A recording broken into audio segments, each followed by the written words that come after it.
fascinated by. Their likeness and close relationship to us has even led some to dub them as our sister species, and even their DNA can still be found within most of us to this day. While dates aren't clear, it is thought that this group of archaic humans inhabited parts of Eurasia between 400,000 and 40,000 years ago.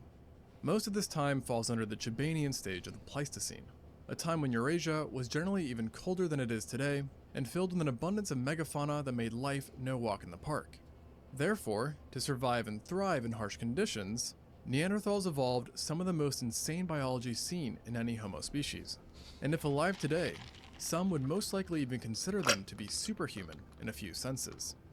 From afar, their anatomical differences to us would not be so obvious, with the likeliest contrasting feature being their height, as recovered specimens show that on average, Neanderthals were quite a bit smaller than modern humans, typically being 14 centimeters or 5.5 inches shorter than post-World War II populations. The tallest known Neanderthal specimen, dubbed Amud 1, is believed to have been about 1.78 meters or 5 foot 10 inches tall, which really doesn't seem that tall, all things considered. However, when comparing Neanderthals to European populations of 20,000 years ago, we find that Neanderthals were actually equally as tall. So these are Europeans, and these are Neanderthals, which are two different species. As you can see, the Europeans looked a little different. Neanderthals were more hairier. They had more hair on them, possibly because they were more closer related to, as you can, the species of monkeys, apes. As we evolved from apes. That humans and monkeys share DNA. It's a fun fact, guys. Like I said, it's people don't understand the complexities of evolution, but yeah, it's a cool thing that we evolved, that our bodies were able to change, and we become like, as you can see how we look now, we're more modern. We wear glasses, we drive cars, we talk about, the news, we talk about sports, we talk about traveling and sightseeing and visiting, like the world. But, before all technology, people had to grab a stick and put a stone on there and wrap it with some leaves or something. They would have to create some type of rope, right? Using their environment to survive. Which is one of the things that is unique about our species, is that we were able to do so much and yet be so vulnerable. Humans are very fragile of a species. That we, are able to even like capture like lions and gorillas, and you don't see any lions and gorillas capturing us and like putting us in zoos. That doesn't happen. So that's how more capable humans are than other species. Let's see.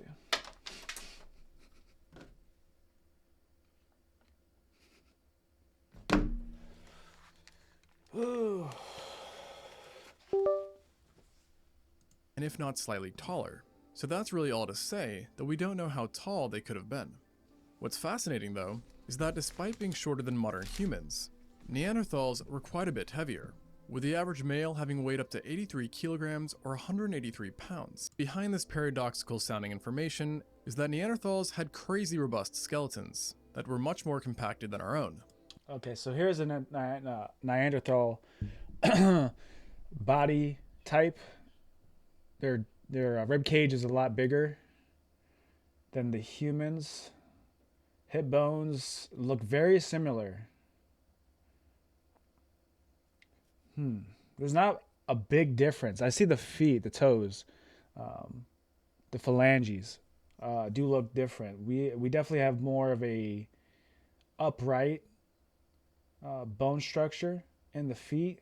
With virtually every single bone being thicker and heavier, with them sometimes even being twice the density. Interesting. So their skulls were even more dense than ours.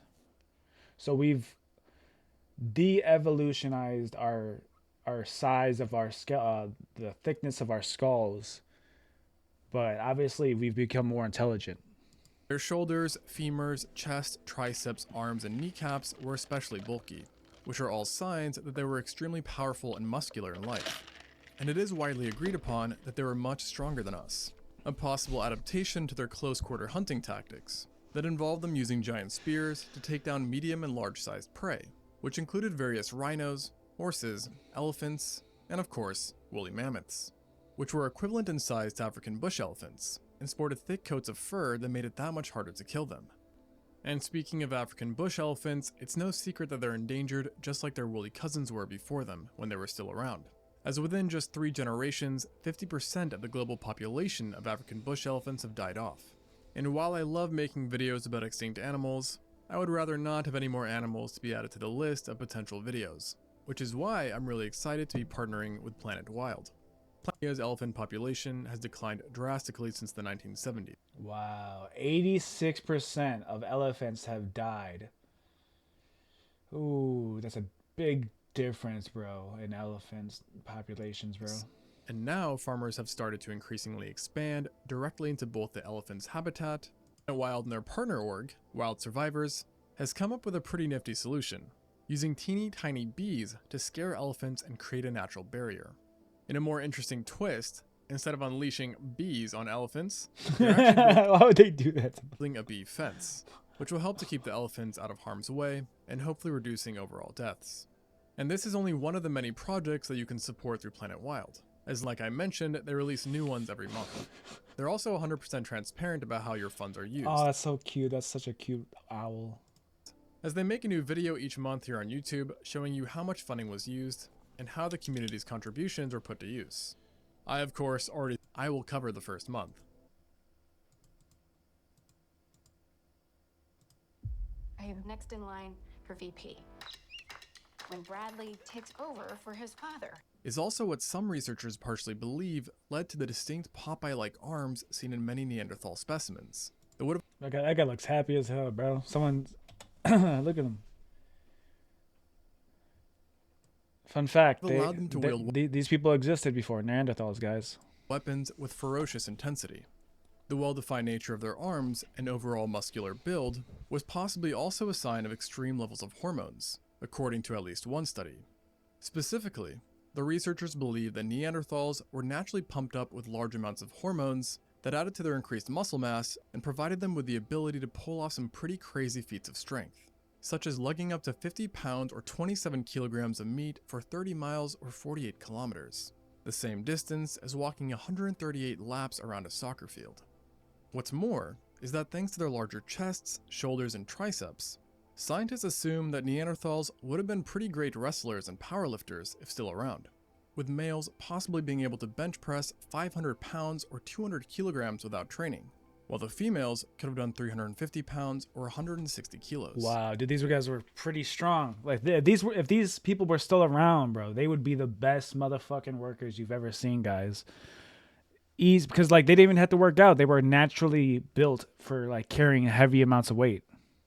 For a little bit of context, just 2/3 of this weight would have been considered elite levels by our own And like gorillas, you can tell that gorillas are pretty strong too. So standard.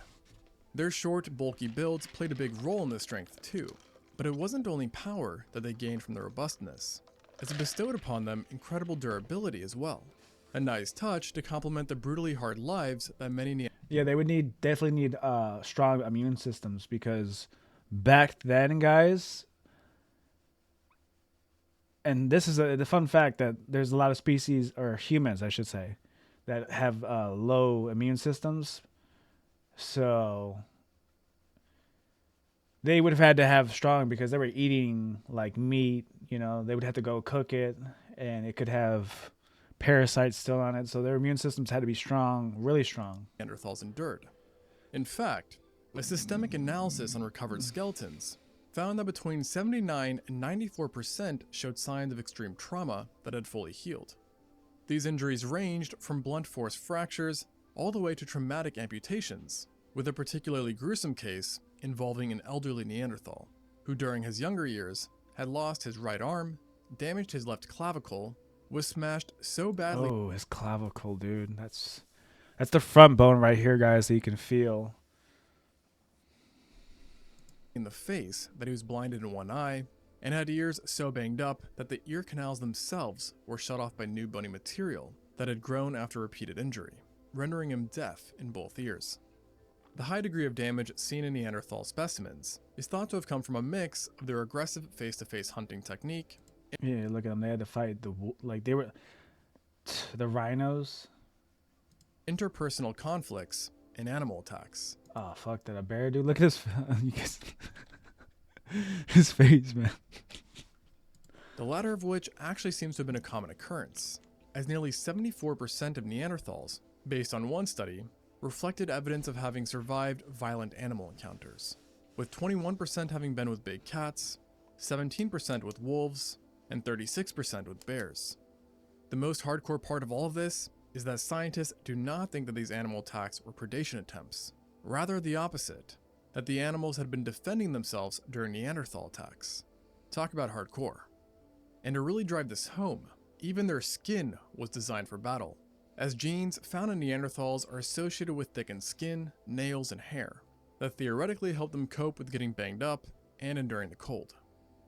This may be the last ad you ever see, because with the free ad block extension from Capital One Shop. I don't care And about yet your ads. another adaptation that seemed to benefit necessarily larger. Neanderthal hands were also much different from our own, with their fingertips being broader and their thumbs sticking out at a much wider angle. Dude, that's a big fucking thumb, dude. Actually, maybe like I don't know if that's like the whole. Wow, so interesting. Which likely affected the way they gripped objects. Sophisticated Neanderthal. That's look at this. Sophisticated. He's so sophisticated in this picture. The way they gripped objects.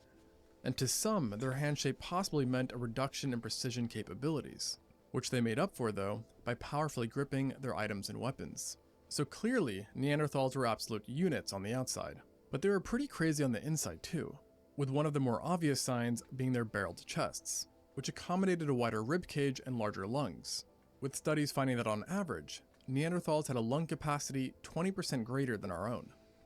Yet, this number widely varies, and some exceptional Neanderthals have us beaten even more badly in this area, as best demonstrated by Kibara 2, a male whose lungs can most likely hold 9 liters of air, which Wow, that's a lot of air. is 40% greater than the capacity of the average modern man's lungs.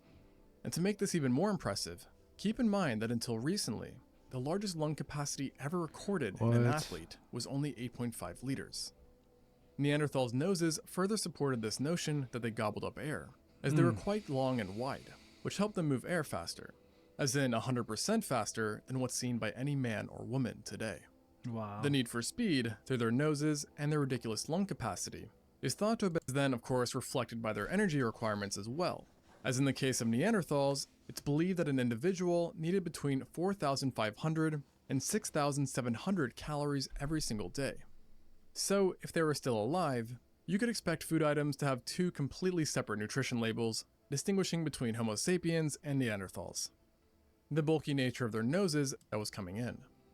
Now, because Neanderthals breathed like champs, you may be thinking that they were exceptional long animals, who were instead built for bursts of speed. Their bones were quite short, something that's not, and yet, while their lower extremities help people perform better back. Be sure to challenge one to a marathon intended to be 1,000. Neanderthals, we got a lot bigger of a skull. Look at that. Look at their skulls compared to regular humans. These are a modern human, and this is a Neanderthal, which had a bigger head. 1,640 cubic centimeters. And in the woman, it was usually around 1,460 cubic centimeters, which makes them about 30% bigger than what's seen in contemporary humans. Now, pure size alone does not paint the full story of intelligence, but their huge brains were a good sign that they were at least far more intelligent than first thought. And today, it's widely believed that Neanderthals could perform a whole host of complex tasks, communicating. Yet, despite having a more circular bomb-like shape that had to operate a large body, and devoted larger areas to certain senses, such as smell and eyesight, as their occipital lobes were relatively big eyes, which would have required much more brain power to process what they were seeing. course, though, no one has ever found an intact Neanderthal eye, but based on the size and shape of their eye sockets, it is estimated that they were about 15% larger than our own, Wow, which they would have have some helped big them see a eyes. lot better and sharper than we do, while also giving them better night vision. These eyes, in conjunction with their big brains and large noses, Big gave brains. Neanderthal- That's actually pretty cool. See, and I'm sure that they would need a bigger brain because to survive in those harsh and climates environments where there was no technology and stuff, you would need to be able to survive in survival, I guess you could say, like the survival era of human beings. There could be like saber-toothed tigers. some pretty sizable heads and skulls that might have led to their sturdy, thick necks, seeing that they had to be able to support such giant noggins. Furthermore, their heads, relative to ours, were not just bigger, but more elongated and forward projecting as well. And unsurprisingly, their other facial features were supersized too, including the jaw and teeth. It was originally thought that their thick, wide jaws and sturdy chompers were an indication of an insane bite force that would have let them gnaw on bones, tough meat, and a variety of abrasive foods. However, subsequent studies revealed a bite force not far from our own, with it being comparable to the bites seen in the upper range of modern humans, and would have registered at around 700 newtons. So that's to say, while it would hurt a lot to be bit,